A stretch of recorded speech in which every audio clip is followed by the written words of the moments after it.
एक ओंकार सतनाम करता पुरख निर्भव निर्वैर अकाल मूरत अजुनि सैभंग प्रसाद जप आद सच जुगाद सच है भी सच नानक होसी भी सच। पहले पातशाह साहिब श्री गुरु नानक देव जी महाराज कलयुगी जीवां दा उद्धार करन वास्ते सतगुरां ने ननकाने दे अंदर अवतार धारण किया। महाराज जी संगतां नूं धर्म दी किरत करनी, नाम जपना, वंड छकण दा उपदेश दिंदे ने। सतगुर जी मक्के दे विच पहुंचे,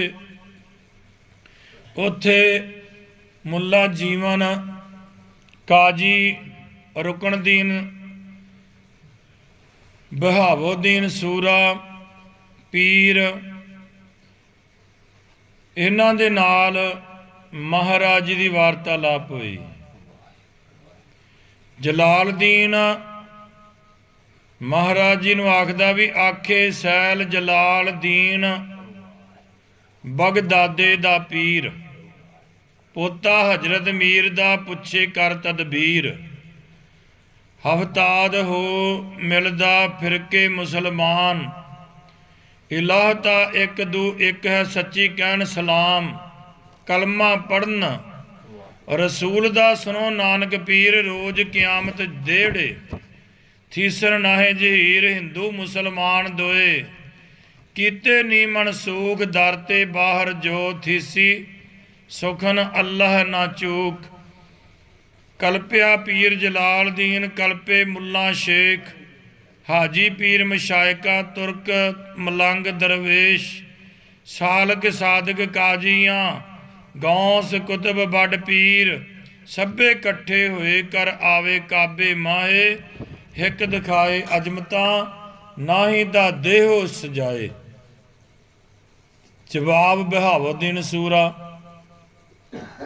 नाल हाजियां पीरां दे आखे पीर बहावुद्दीन, सुनो जलालदीन पीर, गुरु नानक पासों पुछना बहुती है तकसीर, जाहर अजमत इस दी मक्का दितो सो फेर, कीते सो राह मनसूख सब आंदे हैस जेर, मन्निया हैस खुदाए एक दूजा होर ना कोए, दूजा मुरशद पीर है सच्चा राह दिखाए, हिंदू देखना भुल तू मुसलमान भनाए, दोवें रद्दे सी मजहबां घत्ते सी दोजक माहे, वड्डा फकीरी मुरातबा मराफती सच राहे, मारफती जो बाहरे सभे है गुमराए, दुनिया कारण मजहब थिए अंत अपार, सच्चा फकर रब दा कौन लंघाए पार।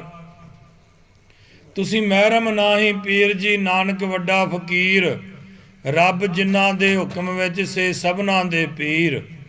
जवाब नानक शाह शूरा आखे नानक शाह सज सुनो जलाल सदात, वड्डा बोल ना बोलिए साहिब हथ करामात, साहिब भावै सो करे फकर साहिब दे तान, साहिब ने ताणिया तान है साहिब ने माणिया मान, आकासा आकाश लख लख पाताला पाताल, सबना दे सर एक रब सब दी करे संभाल, जी जंत वस करे रब दे जो वसदे लोआ लोए, थक्का हों ओड़क भाल होण चुप कर रहा खलोए। सवाल पीर जलालदीन सूरा आखे पीर जलालदीन, सुन नानक शाह कह नाद 14 तबक किताब विच तिसते परे जवाल, डिठे बाज नानका खातर जमा ना कोए, कहना सुनना बाद है जो दिसे सच सोए, मजलस अंदर बैठिया होए अंतर ध्यान, अखी अगों छिप गए मजलस भई हैरान, ਤਾਂ ਮਹਾਰਾਜ ਜੀ ਜਵਾਬ ਦਿੰਦੇ, ਜਵਾਬ ਨਾਨਕ ਸਾਹ ਸੂਰਾ ਆਕਾਸ਼ਬਾਣੀ, ਆਖੇ ਨਾਨਕ ਸ਼ਾਹ ਸੱਚ ਸੁਨੋ ਜਲਾਲ ਸਦਾਤ, ਹਿੱਕੇ ਅਸਾਂ ਕੋ ਨਾਲ ਦੇ ਹਿੱਕੇ ਤਾਂ ਚੱਲੋ ਆਪ, ਦਿੱਤਾ ਬੇਟਾ ਪੀਰ ਫੁਰਕਨੇ ਡਿੱਠੇ ਅਗਣਤ ਸਮਾਨ, ਦਿੱਤਾ ਬੇਟਾ ਪੀਰ ਨਾਮ ਜੁਲ ਜਲਾਲੀ ਨਾਮ, ਵਾਉ ਚੜੇ ਸਮਾਨ ਵਿੱਚ ਤਿਸਦਾ ਸੁਨੋ ਬਿਆਨ, ਇੱਕ ਪਲਕ ਦੇ ਫੁਰਕਨੇ ਡਿੱਠੇ ਅਗਣਤ ਸਮਾਨ, ਕਈ ਪਕੰਬਰ ਦੇਖ ਕਰ ਪੀਰ ਹੋਏ ਰਹਾ ਹੈਰਾਨ, ਫੇਰ ਗਏ ਪਤਾਲੋਂ ਨੌ ਡਿੱਠੇ ਕਈ ਪਤਾਲ, ਅਵਤਾਰਾਂ ਪੈਗੰਬਰਾਂ ਗਣਤ ਅਗਣਤ ਨਾ ਭਾਲ, ਜਿੱਥੇ ਬਾਬਾ ਜਾਵਹਿ ਤਿੱਥੇ ਹੀ ਗੁਲ ਹੋਏ, ਕਾਰਨ ਦਰਸ਼ਨ ਦੇਖਣੇ ਆਵੇ ਸਗਲੀ ਲੋਏ, ਕਾਰਾਂ ਭੇਟਾਂ ਸਿਹਨੀਆਂ ਨਜ਼ਰ ਨਿਆਜ਼ਾਂ ਲੱਖ, ਗੂਨਾ ਗੂਨੀ ਨਿਆਮਤਾਂ ਮੇਵੇ ਲੱਖ ਅਲੱਖ, ਇੱਕ ਜ਼ਮੀਨ ਦੇ ਅੰਦਰ ਇਹ ਬਾਬਾ ਪਹੁੰਚਿਆ ਜਾਏ, ਅੱਗੇ ਕੜਾ ਤਿਆਰ ਸੀ ਗਾਵਨ ਸ਼ਬਦ ਅਲਾਏ, ਬਾਬਾ ਸੁਣਿਆ ਸੰਗਤ ਦੀ ਸਭ ਦਰਸ਼ਨ ਲੱਗੀ ਆਏ, ਅਗ ਰੱਖਿਆ ਅੱਗੇ ਕੜਾ ਨੂੰ ਪੈਰੀ ਸੀਸ ਨਵਾਏ, ਲਈ ਕੜਾਹੀ ਬਾਬੇ ਤਰੱਡ ਕੇ ਪਾਈ ਵਿੱਚ ਕੱਚ ਚਕੌਲ, ਫਿਰ ਦਿੱਤੀ ਕੜਾਹੀ ਪੀਰ ਨੂੰ ਬੈਠਾ ਸੀ ਜੋ ਕੋਲ, ਇੱਕ ਪਲਕ ਦੇ ਅੰਦਰੇ ਫਿਰ ਮੱਕੇ ਪਹੁੰਚੇ ਆਏ, ਬੇਟਾ ਪੀਰ ਜਲਾਲ ਦੀਨ ਮੁਖ ਦੇ ਬਚਨ ਲਾਏ। ਇਸ ਆਖਰ ਜ਼ਮਾਨੇ ਵਿੱਚ ਨਾਨਕ ਵੱਡਾ ਫਕੀਰ, ਮੀਰਾਂ ਸਿਰ ਮੀਰ ਹੈ ਪੀਰਾਂ ਦੇ ਸਰ ਪੀਰ, ਆਖਿਓ ਉਸ ਮੂੰਹੋਂ ਕਲਾਮ ਜੋ ਸੋਈ ਦਿੱਤੀ ਉਸ ਦਿਖਲਾਏ, ਤੁਸੀਂ ਜਾਣੋ ਹੋਰ ਕੁਝ ਅਸਾਂ ਬੁੱਝਿਆ ਖੁਦ ਖੁਦਾਏ, ਆਕਾਸੀ ਪਤਾਲ ਲੱਖ ਪਤਾਲਾਂ ਪਤਾਲ, ਡਿੱਠੇ ਕਿਤਨੇ ਪਲਕ ਵਿੱਚ ਹੌਂਪੀ ਜੁੜ ਕਰ ਨਾਲ, ਏਠੋਂ ਕਈ ਪਤਾਲ ਤੇ ਮਿਲੀ ਕੜਾਈ ਆਏ, ਸਾਰੀ ਮਜਲਸ ਅੰਦਰੇ ਦਿਸਤੋ ਸੋ ਕੜਾ ਦਿਖਲਾਏ, ਸਭੇ ਗਏ ਹੈਰਾਨ ਹੋਏ, ਨਾਨਕ ਵੱਡਾ ਫਕੀਰ ਹਿੱਕ ਦੇ ਖੁਦ ਖੁਦਾਏ ਹੈ, ਕਹਿਣ ਸਭੇ ਤਦਬੀਰ, ਸਭੇ ਕਦਮੀ ਢਹਿ ਪਏ ਮਨ ਵਿੱਚ ਬਹੁ, ਡਰ ਖਾਏ ਅਜੀ ਕਾਈ ਨਿਸ਼ਾਨੀ ਰੱਖੀ ਹੈ, ਮੱਕਾ ਭਿਸ ਕਰਾਏ, ਬਾਬੇ ਕੌਣ ਸੇ ਉਤਾਰੀ ਪਾਉ ਤੇ ਰੱਖੀ ਨਿਸ਼ਾਨੀ ਏ, ਜੋ ਕਰਨ ਜ਼ਿਆਰਤ ਕੌਂਸ ਦੀ ਉਹ ਫੇਰ ਨਾ ਜਨਮ ਧਰੇ। ਤੇ ਮਹਾਰਾਜ ਜੀ ਨੂੰ ਆਖਿਆ ਵੀ ਮਹਾਰਾਜ ਜੀ ਕੋਈ ਆਪਣੀ ਨਿਸ਼ਾਨੀ ਮੱਕੇ ਦੇ ਵਿੱਚ ਰੱਖੋ। ਮਹਾਰਾਜ ਜੀ ਨੇ ਆਪਣੇ ਚਰਨਾਂ 'ਚੋਂ ਇੱਕ ਖੜਾਮ ਉਤਾਰੀ, ਕੌਂਸ ਉਤਾਰੀ ਤੇ ਉੱਥੇ ਰੱਖ ਦਿੱਤੀ। ਮਹਾਰਾਜ ਜੀ ਆਂਦੇ ਜਿਹੜੇ ਇਸ ਕੌਂਸ ਦੀ ਇਸ ਖੜਾਮ ਦੀ ਦਰਸ਼ਨ ਕਰਨਗੇ ਉਹ ਫਿਰ ਬਾਰ-ਬਾਰ ਜਨਮ ਨਹੀਂ ਆਉਣਗੇ, ਜਨਮ ਮਰਨ ਉਹਨਾਂ ਦਾ ਕੱਟਿਆ ਜਾਏਗਾ।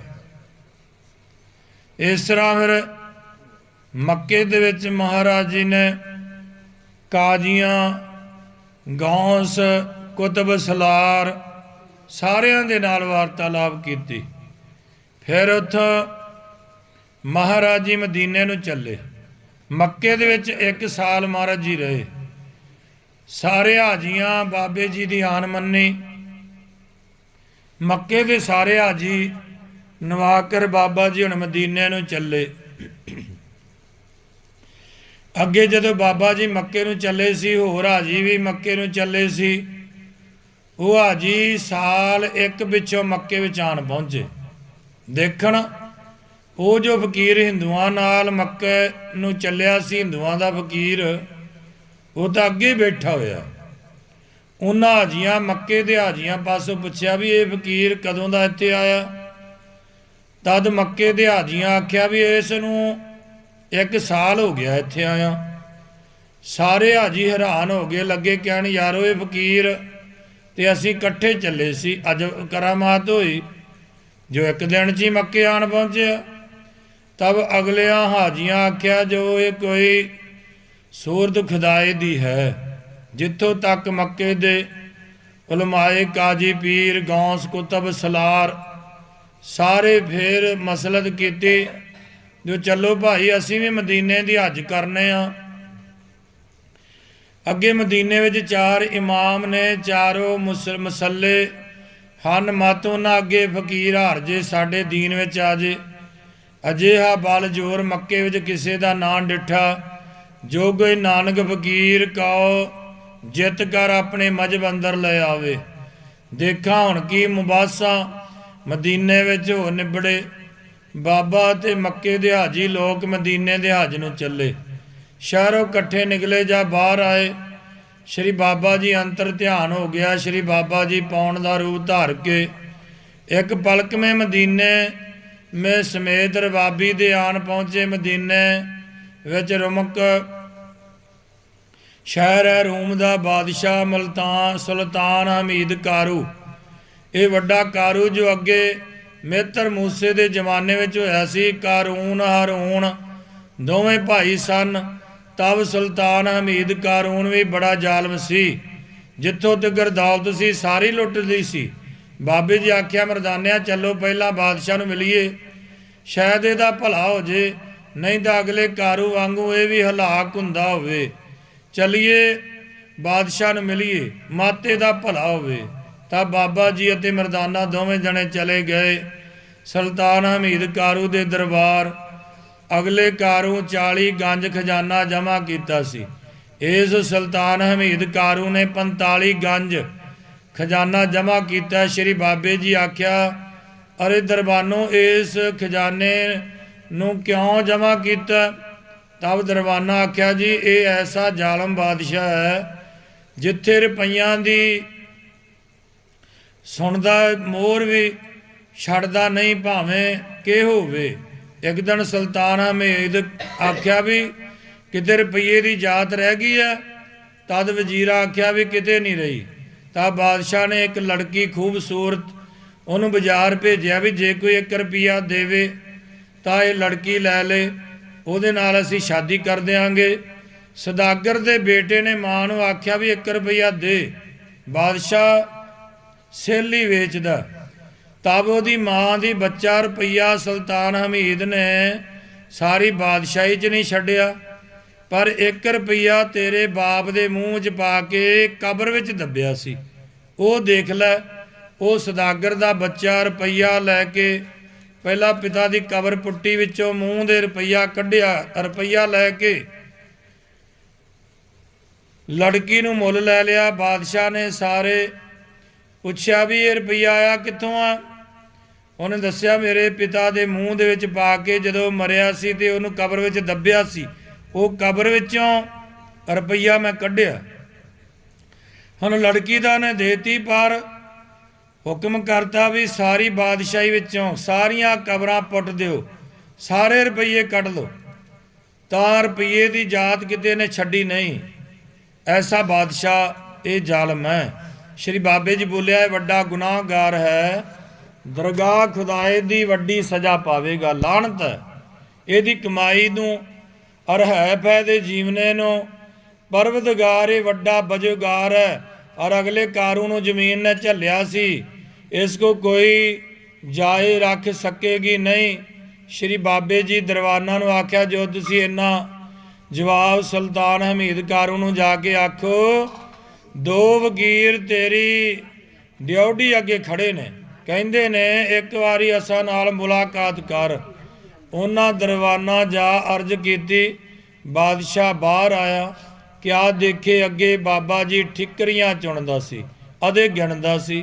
ਸੁਲਤਾਨ ਹਮੀਦ ਕਾਰੂ ਆਖਿਆ ਇਹ ਠਿਕਰੀਆਂ ਕਿਆ ਕਰੋਗੇ? ਤਾਂ ਬਾਬੇ ਜੀ ਬੋਲਿਆ ਇਹ ਠਿਕਰੀਆਂ ਦਰਗਾਹ ਖੁਦਾਏ ਦੀ ਲੈ ਕੇ ਜਾਵਾਂਗੇ। ਤਬ ਬਾਦਸ਼ਾਹ ਆਖਿਆ ਇਹ ਠਿਕਰੀਆਂ ਕਿਵੇਂ ਪਹੁੰਚ ਜਾਣਗੀਆਂ? ਮਰਿਆਂ ਤਾਂ ਇੱਥੇ ਰਹਿ ਜਾਣੀਆਂ। ਫਿਰ ਬਾਬੇ ਜੀ ਬੋਲਿਆ ਸੁਲਤਾਨ ਹਮੀਦ ਕਾਰੂ ਜੋ ਤੈਂ 45 ਗੰਜ ਖਜ਼ਾਨਾ ਜਮ੍ਹਾਂ ਕੀਤਾ ਜ਼ੁਲਮ ਕਰਕੇ, ਉਹ ਤੇਰੇ ਨਾਲ ਫਿਰ ਕਿਵੇਂ ਜਾਏਗਾ? ਤੁਮਾਰੇ ਵੱਡੇ ਕਾਰੂ 40 ਗੰਜ ਖਜ਼ਾਨਾ ਜਮ੍ਹਾਂ ਕੀਤਾ ਸੀ। ਤਬ ਫਿਰ ਸੁਲਤਾਨ ਹਮੀਦ ਕਾਰੂ ਆਖਿਆ ਜੋ ਇਹ ਖਜ਼ਾਨਾ ਮੇਰੇ ਸਾਥ ਕਿਵੇਂ ਜਾਏਗਾ? ਬਾਬੇ ਜੀ ਬੋਲਿਆ ਬਾਦਸ਼ਾਹ ਹਮੀਦ ਕਾਰੂ ਇਹ ਖਜ਼ਾਨਾ ਤੇਰੇ ਨਾਲ ਤਦ ਪਹੁੰਚੇਗਾ ਜਦ ਤੂੰ ਖੁਦਾਏ ਦੇ ਨਾਮ ਖਰਚ ਕਰ ਦੇ, ਫਿਰ ਤੇਰੇ ਨਾਲ ਪਹੁੰਚੇਗਾ, ਨਹੀਂ ਤਾਂ ਇੱਥੇ ਰਹਿ ਜਾਵੇਗਾ। ਇਸ ਖਜ਼ਾਨੇ ਦੇ ਮਾਲਕ ਹੋਰ ਹੋ ਜਾਣਗੇ। ਪਹਿਲਾਂ ਤੇਰਾ ਖਜ਼ਾਨਾ ਮਾਲ ਜਿਣਸ ਜਿਵੇਂ ਜ਼ਮੀਨ ਵੰਡਣਗੇ, ਪਿੱਛੋਂ ਤੇਰੀ ਗੌਰ ਮੰਜ਼ਲ ਕरेंगे। ਵੇਗ ਤੁਮਾਰਾ ਵੱਡਾ ਕਾਰੂ ਜਿਨਨੇ 40 ਗੰਜ ਖਜ਼ਾਨਾ ਜਮ੍ਹਾਂ ਕੀਤਾ, ਉਹ ਐਸੇ ਗੰਜ ਸੀ ਜਿਨ੍ਹਾਂ ਦਾ ਇੱਕ ਸਿਰਾ ਜ਼ਮੀਨ ਇੱਕ ਸਿਰਾ ਅਸਮਾਨ। ਮਿੱਤਰ ਮੂਸੇ ਪੈਗੰਬਰ ਦੀ ਅਨਾਇਤ ਕਬੂਲ ਨਹੀਂ ਕੀਤੀ, ਸਾਧ ਹੀ ਖੁਦਾ ਦਾ ਹੁਕਮ ਕਬੂਲ ਕੀਤਾ। ਫਰਮਾਨ ਖੁਦਾਏ ਦੇ ਕਾਰੂ ਹਲਾਕ ਹੋਏ, ਅਰ ਕਾਰੂ ਇਨ 40 ਗੰਜ ਖਜ਼ਾਨਿਆਂ ਵਿੱਚੋਂ ਇੱਕ ਗੰਜ ਮੇਰੇ ਰਾਹ ਤੇ ਖਰੈਦ ਕਰ, ਤੇਰੇ ਨਾਲ ਖਜ਼ਾਨੇ ਪਹੁੰਚਣਗੇ, ਨਹੀਂ ਤਾਂ ਇੱਥੇ ਰਹਿ ਜਾਣਗੇ, ਇਸ ਖਜ਼ਾਨੇ ਦੇ ਵਾਰਸ ਹੋਰ ਹੋ ਜਾਣਗੇ। ਤਬ ਤਿਸ ਖੁਦਾਏ ਦੇ ਹੁਕਮ ਕਰਕੇ ਇਲਹਾਮ ਹਜ਼ਰਤ ਮੂਸੇ ਕਾਰੂ ਪਰ ਕੀਤੇ, ਜੇ ਐ ਕਾਰੂ ਕੋਈ ਥੋੜੀ ਬਹੁਤੀ ਖਰੈਤ ਉਸ ਖੁਦਾਏ ਦੇ ਰਾਹ ਪਰ ਕਰ ਜਿਹਨੇ ਤੈਨੂੰ ਪੈਦਾ ਕੀਤਾ ਔਰ ਤੈਨੂੰ ਬਾਦਸ਼ਾਹ ਬਣਾਇਆ, ਤੇਰੇ ਨਾਲ ਖਜ਼ਾਨਾ ਨਹੀਂ ਪਹੁੰਚਣਾ, ਇਹ ਇੱਥੇ ਹੀ ਰਹਿ ਜਾਏਗਾ, ਇਸ ਖਜ਼ਾਨੇ ਦੇ ਵਾਰਸ ਹੋਰ ਹੋ ਜਾਣਗੇ। ਤਬ ਕਾਰੂ ਐਸਾ ਮਗਰੂਰ ਸੀ, ਦੌਲਤ ਅਤੇ ਲਸ਼ਕਰ ਉੱਤੇ ਖੁਦਾਏ ਦੇ 3 ਹੁਕਮ ਫੇਰਤੇ, ਚੌਥਾ ਹੁਕਮ ਵੀ ਹੋਇਆ ਉਹ ਵੀ ਫੇਰਤਾ। ਜ਼ਮੀਨ ਨੂੰ ਹੁਕਮ ਹੋਇਆ ਕਾਰੂ ਫਿਰਾਉਣ ਦੇ ਪੈਰ ਪਕੜ ਕਰ ਗਰਕ ਕਰ ਦੇ, ਸਮੇਤ ਖਜ਼ਾਨੇ ਕਾਰੂ ਹਲਾਕ ਗਰਕ ਹੋਇਆ। ਦੌਰ ਕਿਆਮਤ ਤੱਕ ਜ਼ਮੀਨ ਵਿੱਚ ਚਲਿਆ ਜਾਵੇਗਾ। ਹੇ ਕਾਰੂ ਹਮੀਦ, ਜ਼ਿਮੀ ਨੇ ਵੀ ਉਹਨੂੰ ਤਦ ਗਰਕ ਕੀਤਾ ਜੋ ਸ਼ੂਮ ਸੀ, ਜ਼ਾਲਮ ਸੀ। ਦੂਜਾ ਭਾਈ ਕਾਰੂ ਨਾ ਥੀ, ਉਹਨੇ ਖੁਦਾਏ ਦੀ ਇਨਾਇਤ ਮੰਨੀ, ਮੂਸੇ ਪੈਗੰਬਰ ਦੀ ਉਮਤ ਹੁਆ, मूसे ਦੇ ਪਿੱਛੇ उसको पैगंबरी मिली, यकीन करके तो उम्मत मोहम्मद मुस्तफा दी होकर ऐसा जुल्म रैयत पर कीता, जहाँ तक रुपये की जात है सारी लुट लई है। ये जुल्म के खजाने तेरे साथ किवें चलणगे? हुण तू ये जुल्म तो बाज आ जा, तौबा कर। हमीद आख्या, जो जी ये मेरा मन दुनिया की हिरस विच गर्क है, पिछों जो होई सो गुजरी, हुण इस जुल्म तो तौबा कर। पर कोई ऐसी नसीहत सुनाइए जिस नूं सुन के मन मोम होवे, खुदाए दे राह उत्ते सिदक होवे, खुदाए वल आवे। तां बाबे जी सुल्तान हमीद कारू दे परथाए नसीहतनामा कीता। अब नसीहतनामा कीचे नेक नामी, जो देवै खुदाए, जो दिसै जिमी पर, सो होसी फनाहे, दायम दा दौलत करे बेशुमार। ना रहेंगे करोड़ी, ना रहेंगे हजार, दमड़ा तिसी का जो खर्च अर खाए, देवे दिलावे रजावे खुदाए।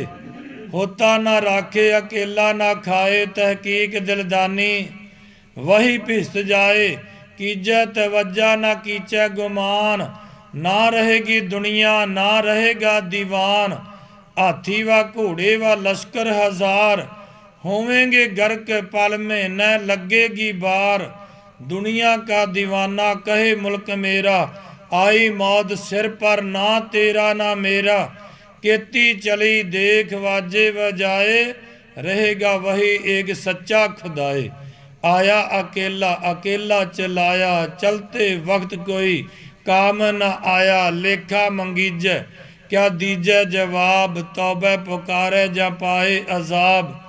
खलक पर किया जोर दमड़ा कमाया, खाया हंडाया अजाई गवाया। आखिर पछोताना करे हाय हाय, दरगह गया बहुत पावै सजाए। लानत है तैकू व तैंडी कमाई, दगेबाजी करके दुनिया लूट खाई। पिए प्याले व खाए कबाब, देखोगे कारू जे होते खराब। जिसका तू बंदा तिसी का सवारिया, दुनिया के लालच तै साहिब वसारिया। ना कीतियां इबादत ना रखिया ईमान, कीती हकूमत पुकारे जहान। अंदर महिला के बैठा तू जाए, हरमा से खेले खुशबोई हवाए। पूछे ना बूझे के बाहर क्या हुए, हरामी गरीबा को मारे भगोए। वसदी उचाड़े ता फिर ना वसाए, कूके पुकारे ना दाद पावे। करोड़ी लखोड़ी करे बेशुमार, कई करसान बपड़े मरिएंगे हजार। हाकिम कहावो अदालत ना होए, दुनिया का दीवाना फिरे मसलत लोए। लूटे मुल्क सारा पहरे खर्च खाए, दोजग की आतिश मारेगी जलाए। हर वक्त बंदे तो खिदमत संभार, मस्ती व गफलत से बाजी ना हार। तौबे ना कीतिया कर दिया गुनाह नानगे इस आलम से तेरी पना। जब बाबे जी ने सीतनामा पढ़ सुनाया सुल्तान हमीद कारू हैरान हो गया, मोम दिल हो गया। कहन लगा जो असी अजीम दुनिया विच गरकां खुदाई दी दरगाह विच साडा क्या हाल होवेगा। तौबा तौबा खुदाया, अज असा खुदाए आन मालूम होया। अगे असी गफलत विच सुते पए सी, सानू कुछ मालूम नहीं सी, पर श्री बाबा जी तेरा मसला सुन के असी बहुत डरे हाँ, जो साडे बाप क्या होवेगा। तां श्री बाबे जी बोलिया, हे सुल्तान हमीद कारों गल्ली तै नेहो नहीं हुंदा, खुदाए भी रीझदा नहीं गल्लां नाल।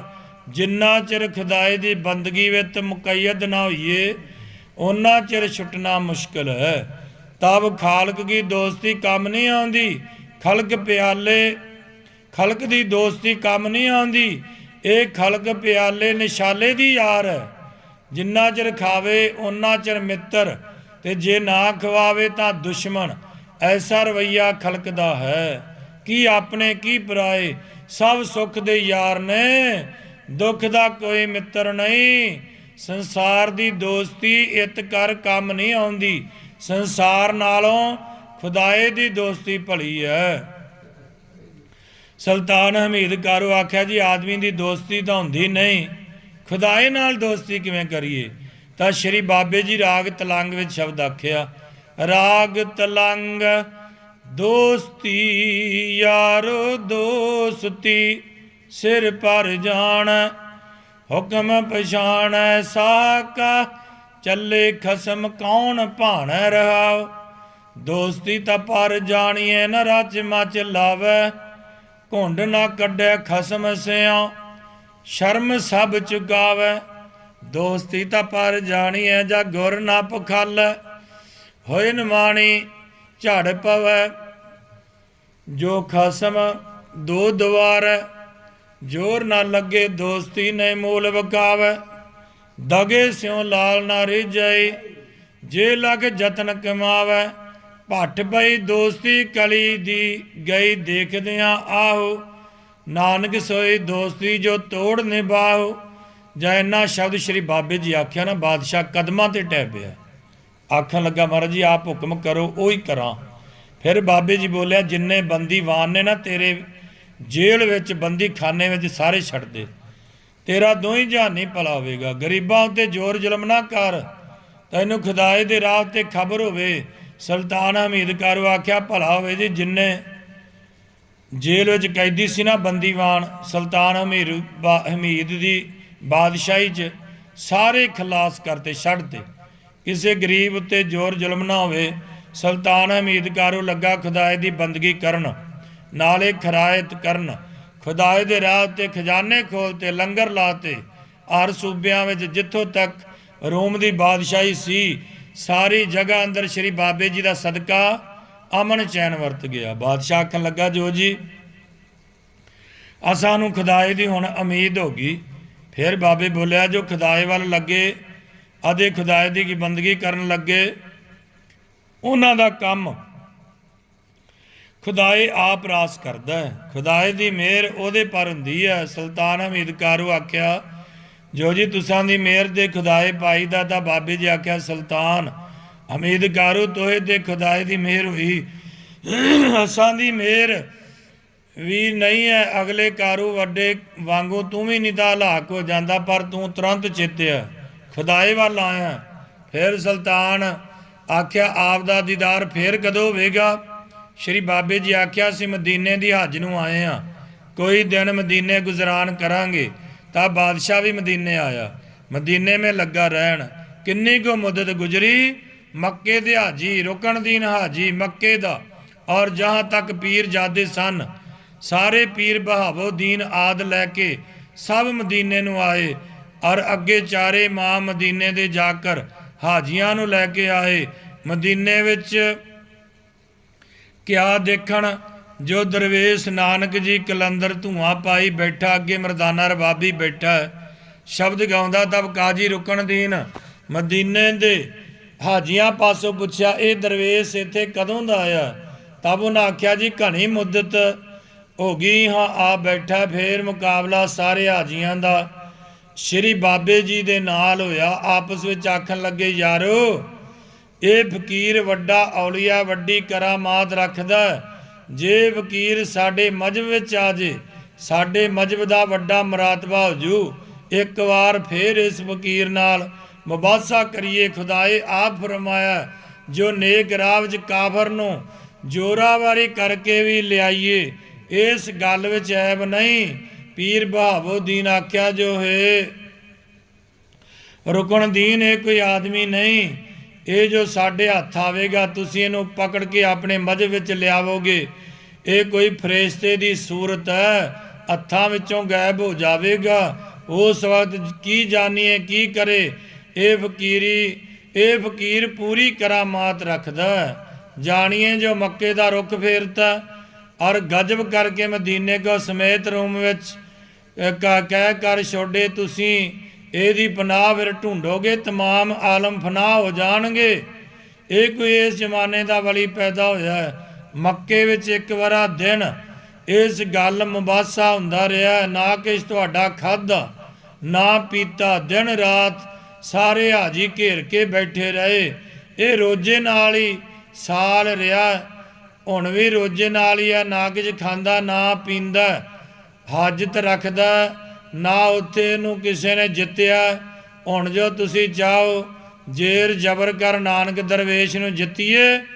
ਸੋ ਇਹ ਬੇਗੱਲ ਹੈ। ਇਸ ਬਾਤ ਵਿੱਚੋਂ ਨੁਕਸਾਨ ਸਾਰਿਆਂ ਆਲਮਾਂ ਦਾ ਹੈ। ਅਤੇ ਦੂਸਰਾ, ਖੁਦਾਏ ਨੇ ਨਹੀਂ ਫਰਮਾਇਆ ਜੋ ਹਿੰਦੂ ਪਰ ਜ਼ੋਰ ਕਰੀਏ, ਪਰ ਮਿਲकर ਚਾਰ ਇਮਾਮਾਂ ਪਾਸ ਚੱਲੋ। ਜਿਹੜੇ ਚੌਂ ਇਮਾਮਾਂ ਪਾਸ ਮਸੱਲੇ ਪਰ ਬੈਠੇ ਨੇ, ਸਭੇ ਮਿਲकर ਈਦ ਦੇ ਰੋਜ਼ ਹੱਜ ਕਰ ਮਦੀਨੇ ਦੀ ਮਸੀਤ ਵਿੱਚ। ਜਿਸ ਦਿਨ ਹੱਜ ਹੋਏਗਾ ਤਿਸ ਦਿਨ ਇਹ ਦਰਵੇਸ਼ ਵੀ ਆਵੇਗਾ। ਇਹ ਸਾਡੇ ਇਮਾਮ ਉਸ ਮਾਲੂਮ ਕਰਨਗੇ। ਮਸਲੇ ਕਿਤਾਬ ਹੋਏ ਜਹਾਂ ਤੱਕ ਸਗਲੇ ਹੋकर ਝਗੜੇ, ਉਹ ਦਰਵੇਸ਼ ਹੱਥ ਆਉਂਦਾ ਨਹੀਂ। ਅਰ ਹੱਜ ਦੇ ਰੋਜ਼ ਸਾਰੇ ਆਮ ਖਾਸ ਹਾਜੀ ਕਾਜੀ ਬਾਦਸ਼ਾਹ ਮਰਾਓ ਸਾਰੇ ਆਉਣਗੇ। ਔਰ ਇੱਕ ਮੁਕਾਬਲਾ ਨਾਨਕ ਦਰਵੇਸ਼ ਨਾਲ ਫੇਰ ਕਰਾਂਗੇ। ਤੇ ਜਦੋਂ ਹੱਜ ਦਾ ਦਿਨ ਆਇਆ, ਸਾਰੇ ਹੱਜ ਨੂੰ ਜਾ ਇਕੱਠੇ ਹੋਏ, ਤਾਂ ਹਾਜੀਆਂ ਦੇ ਸ਼੍ਰੀ ਬਾਬੇ ਜੀ ਦਾ ਇੱਕ ਵਾਰ ਫੇਰ ਮੁਕਾਬਲਾ ਹੋਇਆ। ਸਵਾਲ ਚਾਰ ਇਮਾਮ ਸੂਰੇ, ਆਖੇ ਇਮਾਮ ਕਮਾਲ ਦੀ, ਨਾਲੇ ਜੈਦ ਜਮਾਲ, ਗੌਸ ਆਲਮ ਕੁਤਬਦੀਨ, ਚਾਰੋਂ ਰੁਕਨ ਕਮਾਲ। ਪੁੱਛਦੇ ਹਾਂ ਚਾਰ ਨਸੀਹਤਾਂ, ਤਿਸ ਦਾ ਦੇ ਬਿਆਨ।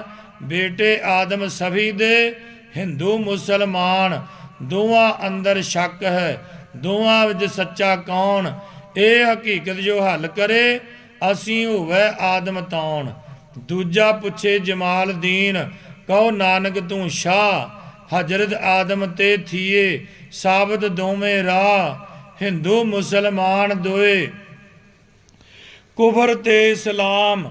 ਦੋਵੇਂ ਹੁਕਮ ਜਹਾਨ ਵਿੱਚ, ਦੋਵੇਂ ਜਾਨ ਇਸਲਾਮ।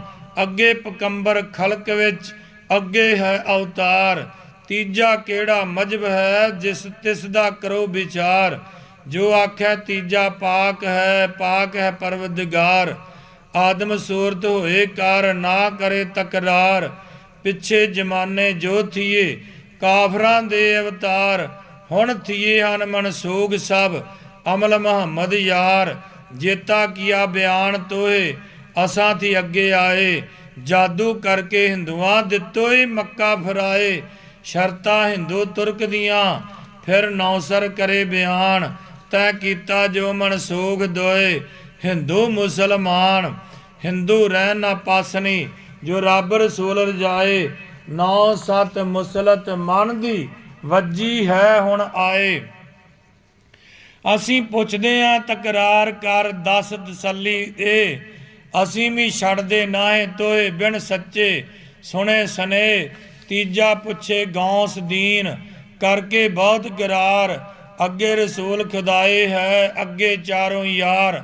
ਤੋਏ ਕੁਝ ਜਾਤਾ ਹੋਰ ਹੈ, ਉਹ ਵੀ ਦੇ ਵਿਚਾਰ। ਅੱਗੇ ਹਿੰਦੂ ਜਹਾਨ ਵਿੱਚ, ਹੁਣ ਆਇਆ ਮੁਸਲਮਾਨ। ਦੋਹਾਂ ਵਿੱਚ ਜੋ ਰੱਦ ਥੀਆ, ਕਿਸ ਕੋ ਕਹੋ ਸ਼ੈਤਾਨ। ਦਿੱਤਾ ਭਿਸਤੋ ਡਾਲ ਕਰ, ਥੀਆ ਨਾਮ ਅਸੀਲ। ਲਿਖਿਆ ਵਿੱਚ ਕੁਰਾਨ ਦੇ, ਆਖਿਆ ਨਬੀ ਹਦੀਸ। ਚੌਥਾ ਬੋਲੇ ਕੁਤਬ ਦੀਨ, ਦੇ ਸਦਾ ਵਿਚਾਰ, ਸਭਨਾ ਉੱਪਰ ਕਲਾਮ ਰੱਬ, ਸਭ ਮੁੱਲਾ ਕਰੇ ਪੁਕਾਰ। ਕੰਨੀ ਪਵੇ ਬੁਲੇਲ ਜਿਸ, ਹੋਵੇ ਗੁਨਾਹ ਪਾਕ, ਕਾਇਮ ਹੋਵੇ ਕਿਆਮਤੀ, ਫਿਰ ਨਾ ਮਿਲੇ ਤਲਾਕ। ਪੰਜ ਨਮਾਜ਼ਾਂ ਪੰਜ ਵਕਤ, ਰੋਜੇ ਤ੍ਰੀ ਪਛਾਣ, ਚਾਰ ਇਮਾਮ ਚਾਰ ਮਜਹਦ, ਜਨ ਹੈ ਮੁਸਲਮਾਨ। ਤੈਂ ਕਿਉਂ ਸਭ ਰੱਦ ਕੀਏ, ਕੀ ਕਰਕੇ ਤਦਬੀਰ, ਇਹਨਾਂ ਦੀ ਕਰ ਤਸੱਲੜੀ, ਨਹੀਂ ਦੇਂਦੇ ਨੀ ਤਾਜ਼ੀਰ। ਬਿਨ ਕੀਤੇ ਤਸੱਲੜੀ, ਛੁੱਟੇ ਕਿਤੇ ਨਾ ਜਾਏ। ਪੰਜਵੀਂ ਕੌਣ ਕਿਤਾਬ ਹੈ, ਅਸਾਂ ਵੀ ਪੜ੍ਹ ਸਮਝਾਏ। ਚਾਰ ਇਮਾਮ ਚਾਰ ਮਜਬ, ਚਾਰੇ ਦੇਖ ਇਮਾਮ, ਅਵਲ ਕਰੋ ਤਸੱਲੜੀ, ਪਿੱਛੋਂ ਕਰੋ ਕਲਾਮ। ਤਾਂ ਮਹਾਰਾਜ ਜੀ ਨੂੰ ਚਾਰੇ ਇਮਾਮਾਂ ਨੇ ਚਾਰ ਸਵਾਲ ਕੀਤੇ, ਆਖਿਆ ਇਹਨਾਂ ਸਵਾਲਾਂ ਦਾ ਸਾਨੂੰ ਜਵਾਬ ਦੇ। ਤਾਂ ਮਹਾਰਾਜ ਜੀ ਲੱਗੇ ਨੇ ਵਾਰੀ ਵਾਰੀ ਸਾਰਿਆਂ ਨੂੰ ਜਵਾਬ ਦੇਣ। ਬੋਲਣਾ ਜੀ ਸਤਨਾਮ ਸ਼੍ਰੀ ਵਾਹਿਗੁਰੂ। ਅੱਜ ਦੇ ਸ਼ਬਦ ਵਿੱਚ ਅੱਖਰ ਵੱਧ ਘੱਟ ਬੋਲਿਆ ਗਿਆ ਹੋਵੇ, ਸਤਿਗੁਰ ਜੀ ਬਖਸ਼ਣ ਯੋਗ ਹਨ, ਬਖਸ਼ ਲੈਣਗੇ। ਵਾਹਿਗੁਰੂ ਜੀ ਕਾ ਖਾਲਸਾ, ਵਾਹਿਗੁਰੂ ਜੀ ਕੀ ਫਤਿਹ।